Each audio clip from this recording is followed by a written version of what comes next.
Go to the link that I provided. When you get there, click on Take a Practice Test right here. You should sign in as guest. So just click Continue as guest right here. And then tell me if you need me to slow down. And then you're going to click Guest Session. And when you enter guest session, it doesn't tell you if you got your answers right or wrong. But what you guys are going to do is you're going to let me know what your answers were. So you have to write down your answers to get credit for this, and I'll let you know which ones you got wrong. You're going to click guest session and click.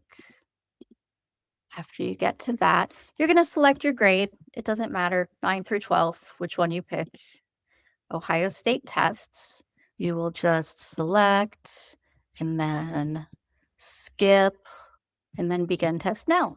And it's going to take you to this page.